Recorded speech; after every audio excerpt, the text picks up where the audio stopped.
कर्नाटक के नायब वज़ीर आला और वज़ीर बराए तरक्यात बेंगलुरु डी.के. शिव कुमार ने मंगल के रोज़ पुलकेशी नगर असेंबली हल्के की टैनरी रोड और एमएम रोड वाइड टॉपिंग के काम का मुआयना किया। उनके हमरा MLA A C Srinivas, Rizwan Arshad, Ambedkar development corporation के chairman Sampath Raj, BBMP chief commissioner Tushar Girinath और अफसर महेश्वर राव मौजूद थे। ये दौरा brand Bengaluru smooth traffic mission का हिस्सा था, जिसके तहत पहले मरहले में 97 सड़कों पर 150 किलोमीटर वाइड टॉपिंग की जा रही है। मुकम्मल मंसूबा 1700 किलोमीटर तवील सड़कों का अहाता करता है, जिस पर 1700 करोड़ रुपए की ही लागत आएगी।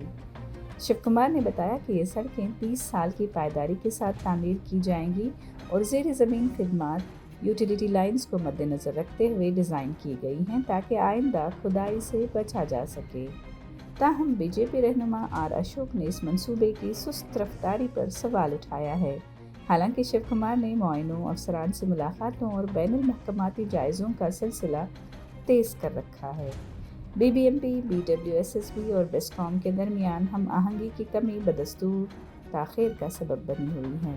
पिछले साल शिव कुमार ने 2795 गड्ढों को पुर करने के लिए 15 दिन का वक्त देकर 607 करोड़ रुपए जारी किए थे।